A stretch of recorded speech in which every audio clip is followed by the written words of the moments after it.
Hi, welcome to Centerville Reports Today. I'm Maureen Russell Hodson.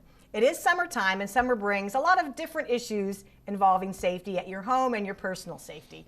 And here to tell us more is Community Relations Officer John Davis. Hi, John. Hello, Maureen. How are you? I'm doing great. And I know we talk a lot about different safety aspects, and sometimes I guess more crime might happen during certain times of the year than other types of crime. So we're really going to talk about some safety issues and things that really should be focused on probably 365 days a year, but in particular the summertime, right? Right. In the summer, criminals are much like you don't want to go out and play outside in the cold, and they don't either. Yeah. So there's still some that will do it 365 days a year, but we do see an uptick in the warmer months, and you could see it in some of the stats that we put out. So yeah, the summer is a time when you really need to pay a little more of attention, but you're also out and you're doing more things, and you're out in your yard, or you're out at a park, or you're at an amusement park or somewhere like that. So there's different things you need to do to make sure that you're keeping yourself from becoming the target of And a a lot of criminal. times when we talk about this, we always say it's common sense, and we all know it's common sense, but do we practice common sense? Sometimes we Right, don't. and you get caught up in the moment. Yeah. You're having fun and you're not thinking about that. And what we just need people to do is take a moment to think about what you're doing, as far as, you know, when you go to a park to enjoy a walk or something. Make sure that you're not leaving your purse or your wallet or your phone sitting in the console of the car where someone can see it. I talked to a Five Rivers Metro Park officer one time, and they said they had a problem where people thought that it was safe for them to take their keys, and they put it on the top of their tire in their back wheel well, and then they'd go walk because they didn't want to carry them the whole time. Well, Okay. criminals caught on to that, and they would Yeah. watch for someone to do that and then take and steal the car.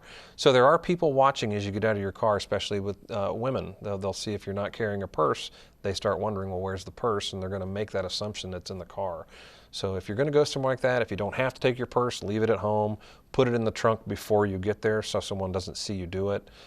But just be mindful of the fact that there are people out there that try to take advantage or will prey upon you're not paying attention. And really, it's Centerville, a safe community, but just like everywhere else, crime is going to happen. And so it's having a plan before you go. So Right. let's say you are going, if you have outside of your car, you want to lock it, don't leave it. Absolutely. Right? That's you want to keep that in your car, in your home, wherever. The same rules apply. You want to keep that locked up when you're not around it, and don't leave things out or inside the car that will entice a criminal to come look in your vehicle.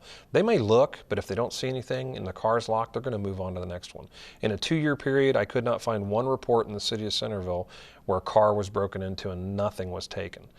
It's always there was something there that enticed them to break into the car. And if it's unlocked, they'll get in You're and just see. making it all They're that just much going to. easier, right? If they leave it unlocked, they're just getting in there to see what they can find. They may take loose change. It might be a car charger, or they might hit the jackpot and the wallet might be in the center console or something. So But even that's if all it's they're doing. if it's like your phone charger or something, even that should be locked away, Put it hidden away out of view. sight and Yeah. lock that car door, and I'm going to tell you, probably 99% of the time, you're going to be just fine.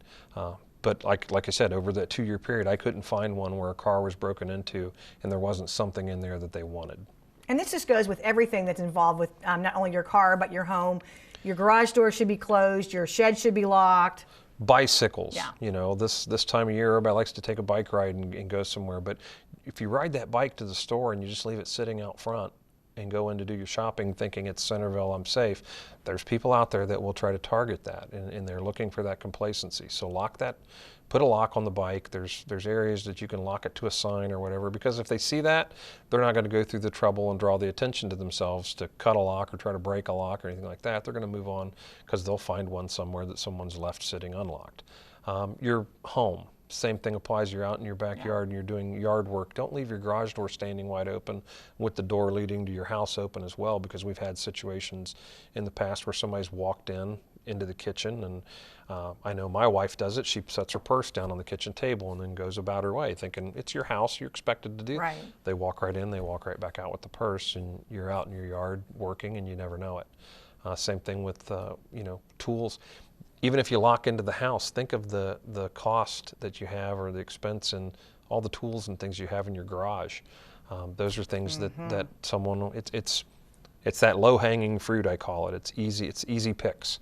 That's what they're looking for. So if we can make it a little tougher for them, they'll move on to the next community. And yeah, make that your goal this summer, is to make things a little bit tougher. Have a plan before you go somewhere, and Right. take that extra couple minutes to make sure that things are locked up before you move on.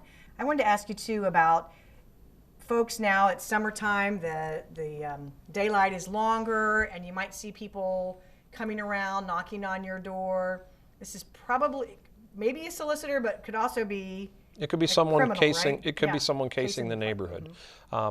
The one thing I would tell you is this: the biggest problem we see with people canvassing neighborhoods now is that oftentimes, I wouldn't say oftentimes, but sometimes we have people, they're not canvassing at all. They're looking for a house to break into, and we have residents who, when they hear that knock at the door, they hear it, they know it's there. They don't want to.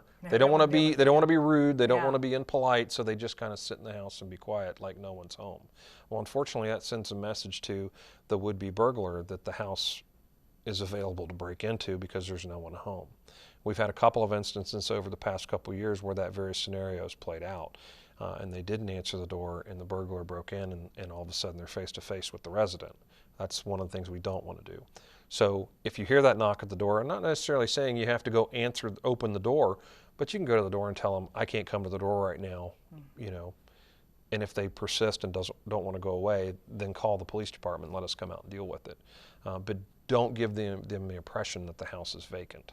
And that's really a good tip, because I think you're right. Human nature is, I don't want to deal with it. Right. I'll just sit here quietly and not move until I think that person's moved on. So, Now the next thing I'll tell you about the door-to-door canvassing Yeah. is this, we have a solicitation requirement where they have to register with the city. So they should have a valid ID issued by the city, and it's only good for about, I think it's 10 days. So look for that to make sure that they've been, because what they it's have on a lanyard that they should yes, be wearing. they Yeah. should be wearing, this should be very clearly displayed so that you know that they've been checked out, because when they apply for that, the police department, all we're doing is making sure it's a legitimate business. We're not advocating for the business, and we're not Right. telling them that they're good, we're not telling them they're bad, but we are saying it's a legitimate business, and they've gone through the process of registering. If you don't, you have no idea who you're talking to, and a lot of them have these high pressure sale tactics, and they're going to push you, and they're going to push you, and they're going to say, well, this is the only day that you can get this half off, and we're looking for one target home in the community, all the different things that they tell you. What I'm telling you is never, ever, ever, when someone shows up at your door cold, don't ever get into a business dealing with them until you've had a chance to go back, properly vet them through the Better Business Bureau or some type of professional organization, whether it be the home builders or whatever they're selling, to make sure that they are who they say they are. And never ever give them money up front.